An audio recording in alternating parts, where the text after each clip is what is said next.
একবার ভাঙতে হবে। বেরিয়ে পড়লাম আজকে অফিসের পিকনিক। দুটো ফার্স্ট চেক করা আছে, যার গাড়ি ছিল না, যাত্রী সে তো ফোন টোন করে আছে, সে ওই ফার্স্ট চেক করা আছে। আইসেরা আছে এবার ডিলিটই হচ্ছে না, মানে ক্যান্সেল না হলে তো আমরা দেবে না। না, আমরা আগের বারই তো হ্যাঁ আগের তো ট্রেনে করে এটা তো 10 টাকা, কিন্তু যাওয়ার লোগারটা খুব খারাপ। লোগারে 210 টাকা। হ্যাঁ ওটার পারে আগে আমি ভাবি কোনো একটা নদী আছে, নদী হাওড়া নদীর সঙ্গে যুক্ত আছে। হ্যাঁ ভদ্রেশ্বর যাওয়ার পথে নদীটা পড়লো, জোড়া পড়লো খালি। নমস্কার, ট্রাভেলার অলোক। এবারে আমাদের এসি রায়ন কোম্পানির পক্ষ থেকে যে প্রত্যেক বছর পিকনিক আয়োজন করা হয়, এবারের ডেস্টিনেশন ভদ্রেশ্বর। একই স্পট ছিল গত বছর, তো যাই হোক আমরা উপস্থিত হয়েছি ভদ্রেশ্বর। এখন শুরু করা যাক। প্রথমে আমরা এসছি, এখন চলছে মুড়ি, চানাচুর আর পকোড়া, এটা দিয়ে এখন পিকনিকের শুরু হলো সবে। এদিকে রাঁধুনিরা রান্না করছে।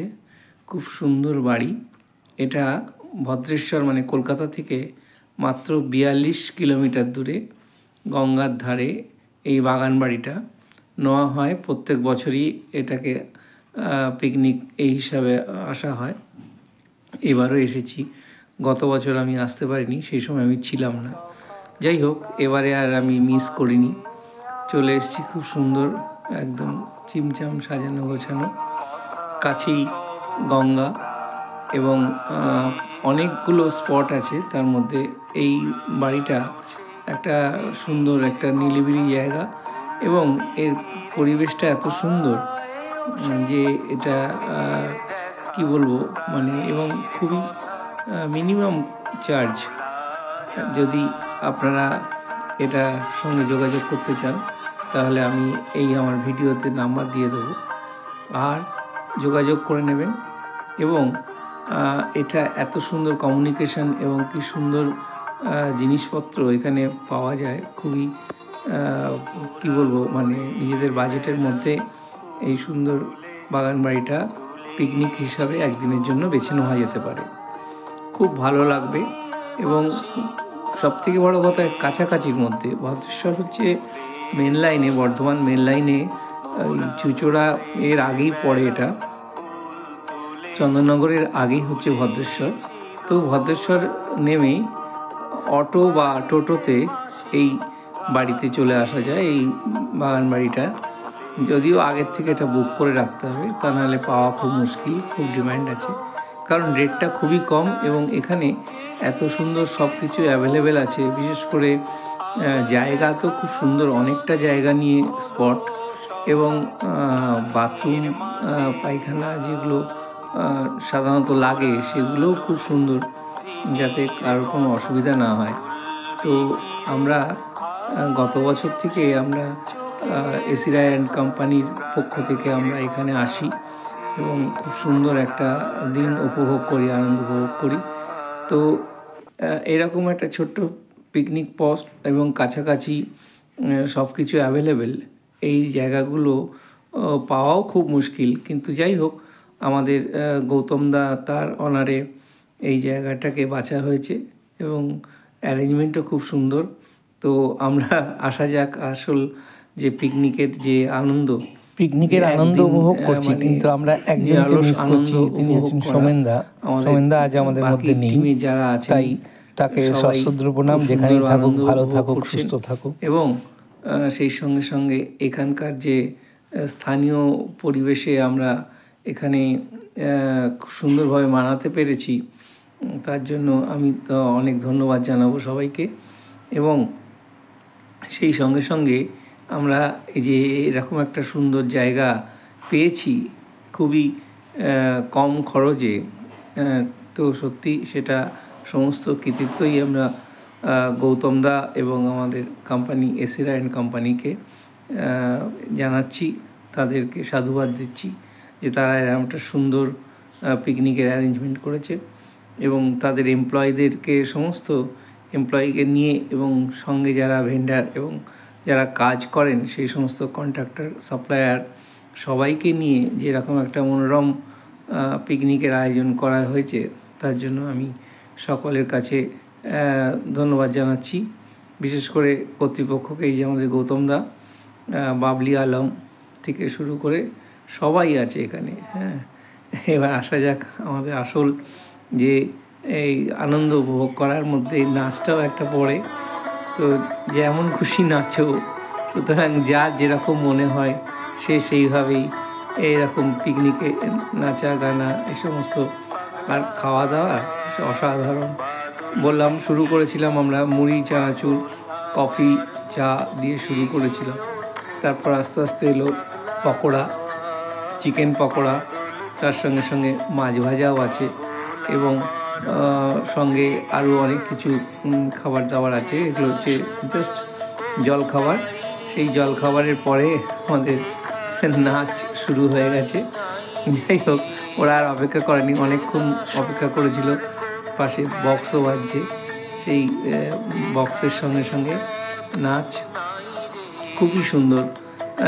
যেমন বললাম না, যার যেমন ইচ্ছা, মনের আনন্দে হয়তো অনেকে তারা বাড়িতে বা অন্য পরিবেশে সেই তাদের পারফরমেন্সটা দেখাতে পারে না, কিন্তু এরকম একটা পিকনিকে এসে তাদের যে মন খোলা, দিল খোলা যে আনন্দ, সেই আনন্দটাকে একেবারে নিজেদের মতন করে সাজিয়ে নিয়েছে। খুব সুন্দর, মানে কি বলবো, না আসলে হয়তো আমিও খুব মিস করতাম।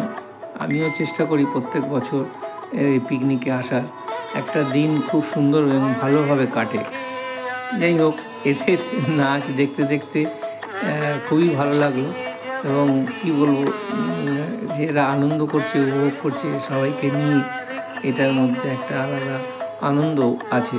যাই হোক, তো এবার আমরা আসা যাক যে এই নাচের পরে আবার কীরকম নাচ দেখতে পাবো, তার জন্য অপেক্ষা করছি। পিন্টু গেছে, না পিন্টু এখনও নাচের এখানে আছে। হ্যাঁ, অন্য একটা গান বোধহয় দিয়েছে। হ্যাঁ, ওর নাচের মতন ডান্স, ওদিকে সনদদা নেচেই যাচ্ছে একার মতন। জানি না ওর কী এমন এনার্জি আছে, শক্তি আছে, যার জন্য এরকমভাবে মানে অনর্গল, উইদাউট এনি রেস্ট নেচেই যাচ্ছে বিভিন্ন অঙ্গভঙ্গি করে। যাই হোক, খুবই ভালো লাগবে এবং আমার মনে হয় এটা যখন ও পরে নিজে দেখবে, তখন ওর মধ্যে একটা আলাদা অনুভূতি হবে যে না, সত্যি তো আমিও অনেক কিছু পারি। যাই হোক, এটা ঠিক ভাষা দিয়ে ব্যক্ত করা যাবে না। যার যেমন ইচ্ছা, এই যে এত বয়সেও, প্রায় 70-72 বছর বয়স, উনিও সমানে ওদের সঙ্গে, ইয়াং জেনারেশনের সঙ্গে কোমর দুলিয়ে চলেছেন। খুব সুন্দর, অসাধারণ। মাঝে মাঝে বাপি ও এসে জয়েন করছে। তো কি বলবো, এটা বাবলিদা মাঝে মাঝেই উঠছে, আবার গিয়ে নিচে আবার সবাইকে উজ্জীবিত করে ব্যাক করে আসছে। তো দারুণ একটা ব্যাপার, মানে বললাম তো, এটা মানে যেমন খুশি নাচো, মানে গো অ্যাজ ইউ লাইক মতন, এবং নিজের মতন করেই সব যে যেরকম পারছে কোমর দোলাচ্ছে। হ্যাঁ, গৌতম দাও আর বসে থাকতে পারলেন না, একটুখানি এসে ওদের সঙ্গে সঙ্গ দিল। বাকি সবাই রয়েছে, দারুণ একটা পরিবেশ, সবাই যে যার মতন করে ঘুরে নাচছে। এই আমার মাথা ঘুরে গেল, মনে হচ্ছে সনদবাবু না, তবুও দেখছি উঠে দাঁড়িয়ে আবার নতুনভাবে নাচতে শুরু করে দিয়েছে। অনেকক্ষণ ধরে টানা নাচছে না, তো ন্যাচারালি তার মধ্যে তো একটা ক্লান্তি আসতেই পারে, কিন্তু দেখে মনে হচ্ছে না ওর মধ্যে ক্লান্তি আছে। যাই হোক, গৌতম থেকে আবার তুলে নিচ্ছে। এই অবস্থায় তার পায়ে ব্যথা, এরকম শরীর নিয়ে সে, তাকে কেউই ছাড়ছে না, সবাই ধরেছে, কারণ ওই তো এই পিকনিকের মধ্যমণি। গৌতমদার উদ্যোগেই তো এত কিছু হয়। যাই হোক, আমরা ওখান থেকে হয়ে বেরিয়ে পড়লাম। রাস্তায় কোনা রোডের কাছে একটা পানের দোকানে এসে পান খাওয়ালো সবাইকে। পানটা তৈরি করছে এক ভদ্রলোক, খুব সুন্দর পান বানায়। যাই হোক, আমরা তো জানতাম না। তো এটা ওই কোনা একটা মোড় বলে, এটা কোনার মোড়, সলপের ঠিক আগে। এখানে দাঁড়িয়ে একদম রাস্তার ওপর পান খেয়ে আমরা এবার বেরোবো, আমাদের রওনা দিতে হবে, ফেরতের সময় চলে এসছে। আস্তে আস্তে আমরা বেরিয়ে এসেছি। এখন দেখা যাচ্ছে একটা ভিনটেজ কারের র্যালি হচ্ছে। সেই ভিনটেজ কার অনেকগুলো ছিল, তার মধ্যে একটা ছবি পেয়েছি, জানি না এটা কবেকার গাড়ি, কিন্তু এত সুন্দর। যাই হোক, আমরা আবার বেরিয়ে পড়লাম বাড়ি ফেরার দিকে। ভালো থাকবেন, সুস্থ থাকবেন, সবাইকে অসংখ্য ধন্যবাদ। আবার নতুন ভিডিও নিয়ে আপনাদের সামনে উপস্থিত হব। ট্রাভেলার অলোক, ভালো থাকুন, সুস্থ থাকুন।